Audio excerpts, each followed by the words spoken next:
हाय दोस्तों, स्वागत है आपका फिर से हमारे इस न्यू लेक्चर में। तो फिर से हम एक और मेल के रिप्रोडक्टिव पार्ट में होने वाले डिसीज़ को लेकर आए हैं, जो कि है प्रेपिज्म। अभी अगर किसी को हो जाती है तो बहुत ही ज़्यादा दर्द होता है, बहुत ही ज़्यादा डिस्कम्फर्ट फील होता है। तो ये क्या होती है, क्यों होती है और इसका एग्जैक्ट ट्रीटमेंट क्या होता है, सब कुछ आज के इस लेक्चर में हम समझने वाले हैं। तो वीडियो में बने रहिए। तो देखिए, डिसीज़ को पढ़ने से पहले जो मेल का रिप्रोडक्टिव पार्ट होता है, पहले हम थोड़ा सा इसे समझ लेते हैं। तो देखिए, ये नॉर्मली मेल का पेनिस कहलाता है। देन पेनिस के जस्ट नीचे की साइड एक पाउच लाइक थैली लटकी हुई होती है, इसे स्कॉर्टम बोला जाता है। ठीक है, इस स्कॉर्टम में टेस्टिस प्रेजेंट होते हैं। देन यहाँ पर पेनिस के अंदर से जो आपको एक ट्यूब दिखाई दे रही होगी, इसे यूरेथ्रा बोला जाता है। इसी के माध्यम से यूरिन पास आउट किया जाता है, यूरिन निकलता है। देन जब सेक्स करते हैं तो सेक्स के दौरान यहाँ से सीमेन इसी से बाहर निकलता है। देन आप पेनिस देख पा रहे होंगे, पेनिस के अंदर से कुछ आर्टरी, कुछ वेंस भी गई होती हैं, जो कि यहाँ पर पेनिस में ब्लड फ्लो कराती हैं, ताकि यहाँ पर न्यूट्रिएंट मिल सकें और पेनिस क्या हो सके, इरेक्ट भी हो सके। तो यह इरेक्ट करने में भी हेल्प कराती हैं। ठीक है, तो चलिए देखते हैं कि ये डिसीज़ क्या होती है, इस डिसीज़ में होता क्या है। तो देखिए, priapism is at potential painful condition in which erect penis does not return to its flaccid state lasting longer than 4 hours. ठीक है, तो क्या होता है इस डिसीज में, होता क्या है कि अगर एक बार पेनिस क्या हो जाता है, इरेक्ट हो जाता है, अगर इसमें टाइटनेस आ जाती है, ये हार्ड हो जाता है, ये खड़ा हो जाता है। ठीक है, तो अगर ये हार्ड हो जाता है, टाइटनेस आ जाती है और ये लॉन्ग टाइम तक ऐसे ही हार्ड रहता है, टाइटनेस रहती है, या फिर 4 आवर्स या उससे भी ज़्यादा समय तक अगर ऐसे ही हार्डनेस रहती है पेनिस में, तो ये बहुत ही ज़्यादा पेनफुल कंडीशन होती है, बहुत ही ज़्यादा दर्दनाक कंडीशन होती है पेनिस में।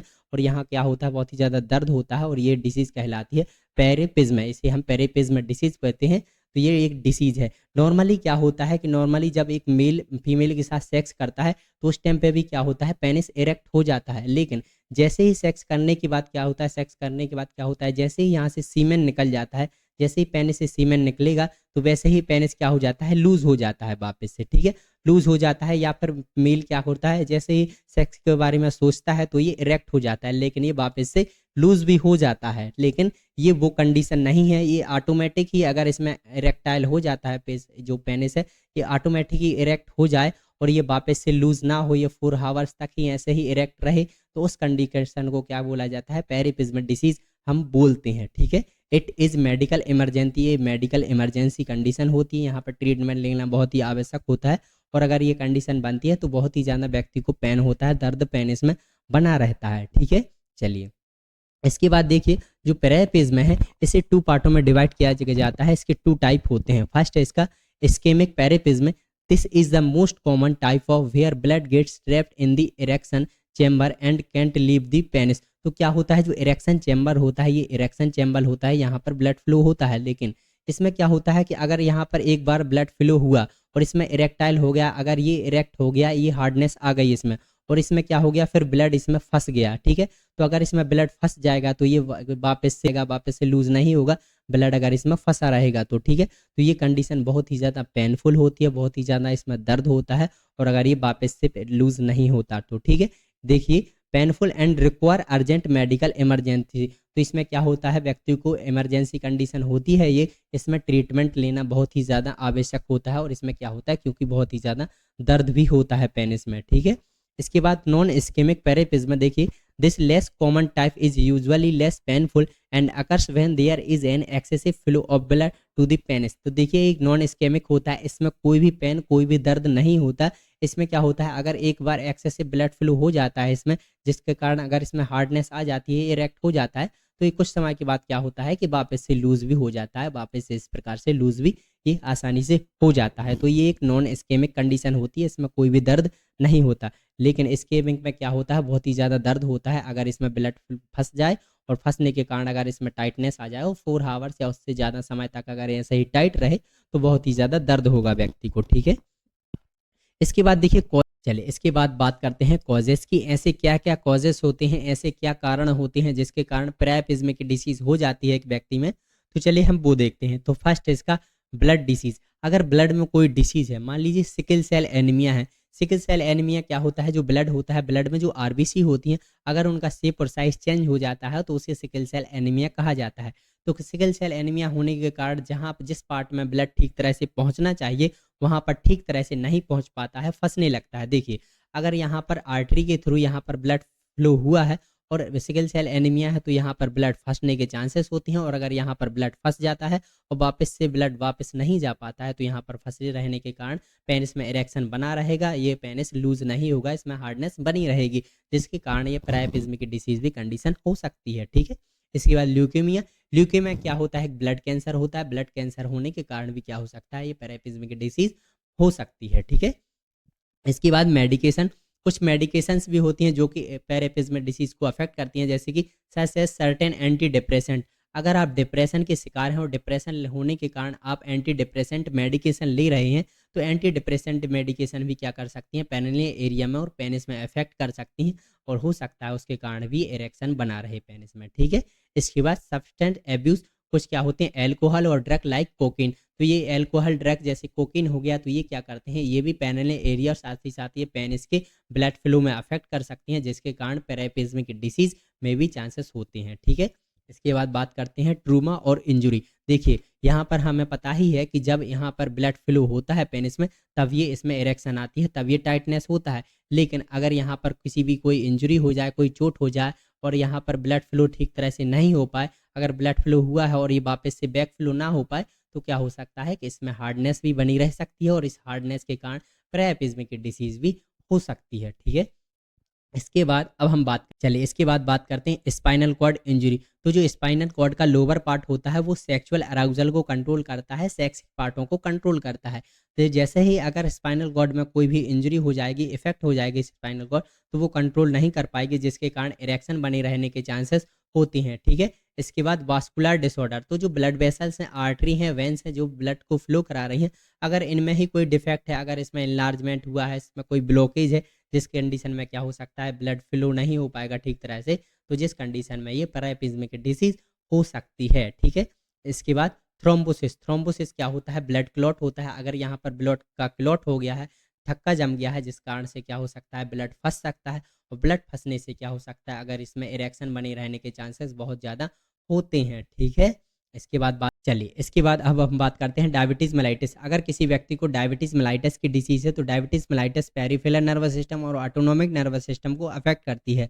अगर ऑटोनोमिक नर्वस सिस्टम अफेक्ट होता है तो उस कंडीशन में पेनिस में इरेक्शन बने रहने के चांसेस बहुत ज़्यादा होते हैं, तो पेनिस में बहुत ज़्यादा पेन भी होगा। ठीक है। इसके बाद एनेस्थीसिया। अगर किसी व्यक्ति को एनेस्थीसिया दिया जाता है तो वो ऑटोनोमिक नर्वस सिस्टम को टेम्परेरी सप्रेस करता है, तो उस कंडीशन में एनेस्थीसिया देने से भी क्या हो सकता है कि पेनिस में इरेक्शन बने रहने के चांसेस होते हैं, क्योंकि इसमें ब्लड फंसने के चांसेस बहुत ज़्यादा होते हैं। ठीक है। इसके बाद विंडो स्पाइडर बाइट्स। अगर जो काली मकड़ी होती है अगर वो बाइट कर लेती है तो उसके कारण भी क्या हो सकता है? पेनिस पर अफेक्ट बढ़ सकता है और पेनिस में इरेक्शन बने रहने के चांसेस होते हैं। तो ये कुछ कॉजेस होते हैं जिसके कारण पेनिस में इरेक्शन बने रहने के चांसेस होते हैं, पैरापिज्म डिसीज होने के चांसेस होते हैं। तो ये कॉजेस होती हैं।